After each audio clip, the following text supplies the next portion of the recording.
for fine art, but we have to find a way to get it into the hands of the folks who really, really want it. And I think that's what technology can do.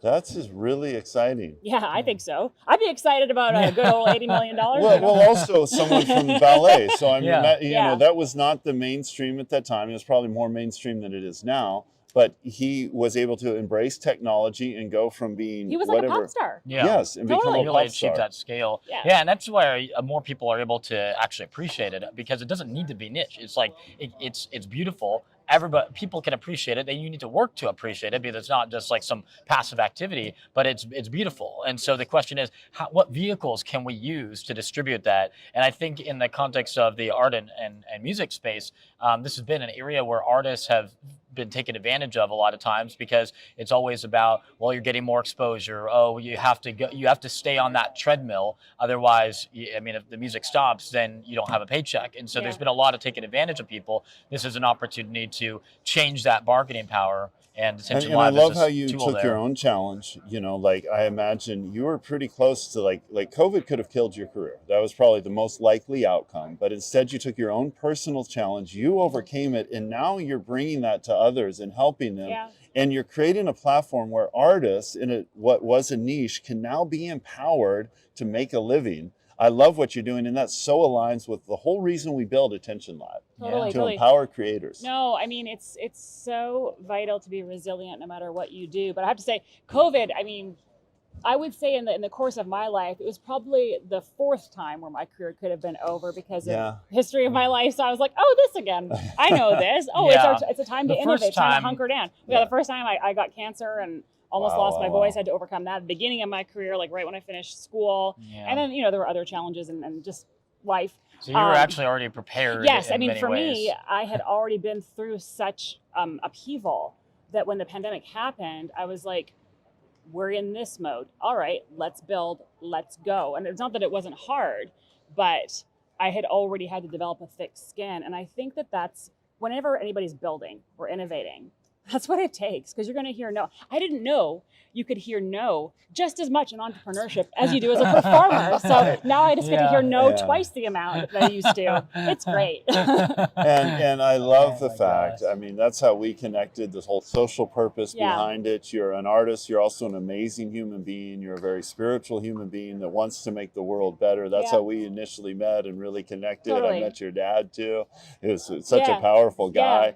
And I just love how you're taking your own pain, your own trauma, overcoming it, and now leading others and using it as a source of hope and a source of power. Oh, amen. I mean, we all go through our own personal pain and struggle and scars. But if there's no purpose behind it, then we're just suffering for no reason.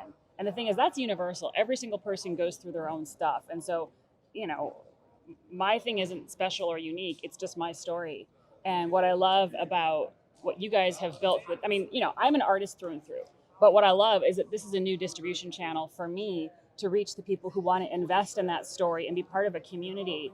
And just frankly too, like when I started Living Opera, before I met you, Christo, I was going live on Facebook, and just practically speaking, I was going live on Facebook and Instagram at the same time. So I was doing this all the time. So one of the things I'm excited about with this technology is I can just like look into that camera and I can talk to everybody on one device, and they all feel like I'm talking straight to them. And I appreciate that too as somebody who consumes content. Like I want to feel like my creators that I love are speaking right to me. And now you can you can connect with your audience in such a deeper way. It'll be very easy for you to mint tokens off of it. It'll go live like we're minting a token right now. And I'm so glad that now you're able to come back on board, because you were one of our beta testers back when you talk about trauma, the trauma we had trying to build this. This is very hard, a hard space. Not easy to pull off. And you were with us, testing the product when it kept breaking. And now...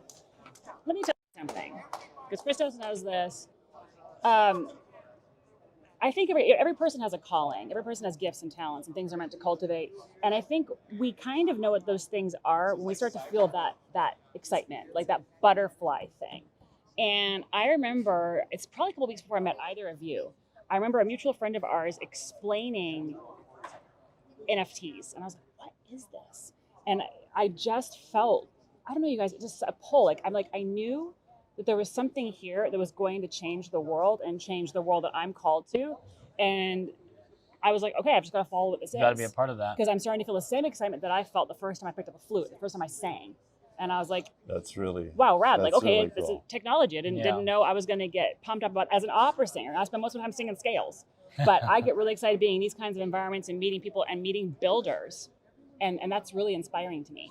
And I love the connection. I love the connection you two have built as a technologist and an innovator and someone from academia who's really, you know, laying the theoretical foundation, and then you from a totally different area, artist. I love that connection. I love that collaboration. So we've got to wrap now. So tell who are you looking for? Okay, who is Living Opera for? Who are they looking for, and how can they find you? Great. Yeah. Well, Chris, I feel like I've dominated this. So no, you should say it. Yeah. Well, I'll say my part, and then I'm sure you can add on to it. I think first of all, music is for everyone, and I think we all know that. But the thing I love about opera and what I've been able to do with my voice and what my community does with their voices and the sound is you didn't know it's unamplified, that I've had to learn how to use my whole body as my instrument.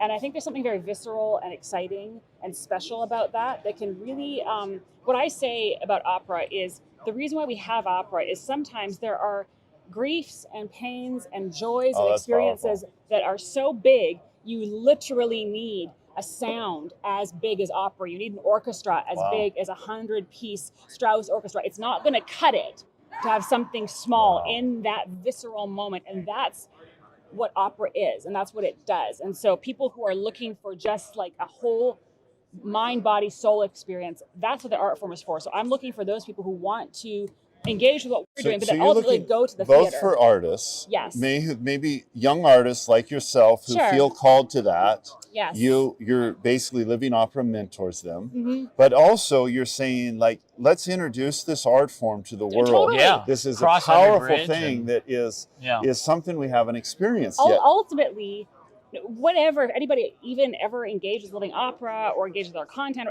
my point in all of this is to ensure the future of my art form and get butts in seats. That's basically the whole thing, to make enough noise on stage and off stage that I don't ever have to look out into an empty auditorium. I see a lot of what you're doing is similar to Cirque du Soleil. They took this dying art form and they revitalized it and took it to the mainstream and, changed the world. Really. Yeah. And I see you doing that for opera.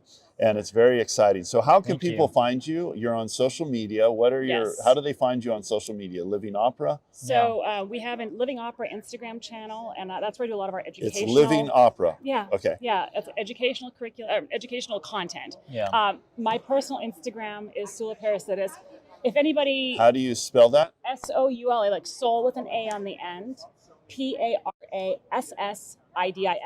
And that's on Instagram? Yes, I'll just tell you right now, you didn't know that opera comedy is a genre, but it is now. And it's my genre. Oh, okay. I knew you were very funny. You create rich content.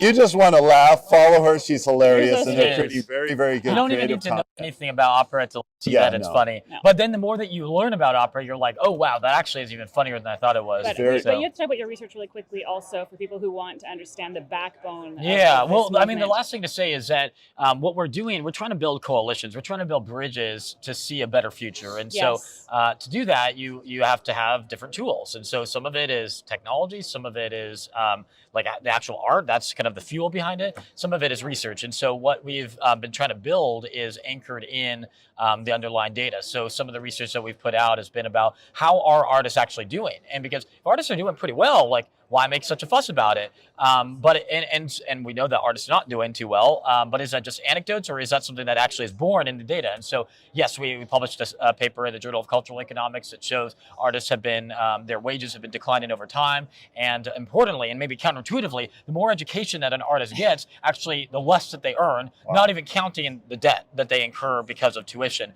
We published additional research in the Journal of Arts Entrepreneurship, and that's been about the role that business education plays in an artist journey, and having some business acumen is really important, and kind of what we're doing. And you're a prolific content creator, and you publish articles in journals all over. How can people follow you? You're on LinkedIn, right? LinkedIn, but Living Opera, we have a big research component, and so go on livingopera.org, go on, you'll find it on any of our kind of channels. And then how can they follow you personally? ChristosMakridis.com. You might want to spell that last name. Yeah. Just like just the random Greek name, Christos. Christos Makridis, Makridis.com. Or on my LinkedIn, you can find me. His LinkedIn is pretty exciting. Yes, I follow you on your LinkedIn, and when you publish an article, you do the summary for dummies on LinkedIn. I read that, I follow it, and it's great. It's excellent.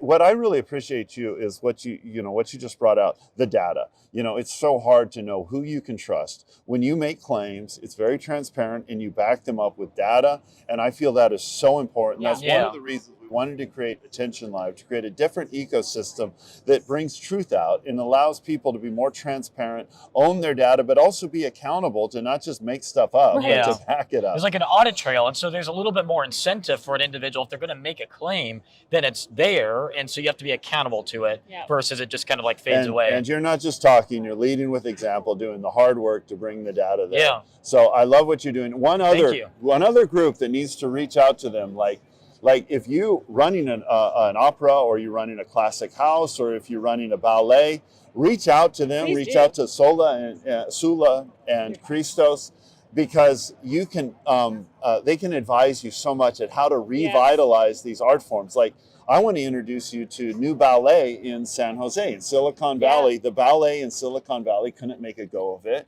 It shut down, and they restarted. It's the new ballet. And they need to hear from you. You guys can train them so much. Definitely. Let's make San Jose the center of art, the same way it's the center of technology. So I'd love to introduce you to them. Why not? No, I mean, one of the things we've started doing the last couple of months is thinking through how we can use specific data sets to sort of show and tell the story of how arts organizations are beneficial for communities in a truly quantitative way. Not just that we say, well, it's nice that they're there. It's like, no, but how? Like, what is the effect? Yeah, what are you doing that actually is improving the lives? And in some cases, some programs might be somewhat ineffective, but they can become effective. So it's about measurement. It's about, you have to have some method behind it and quantitative rigor behind it, so you can say, here's the effect of X on Y. And so, no, we're really excited to share this vision. Thank you, Ted, for taking the time to thank you so much for interviewing. I look forward to continuing to partner. You're going to be one of our most prolific content creators on ΑTTN.LIVE. Looking forward to the future, and looking forward to creating the future together. So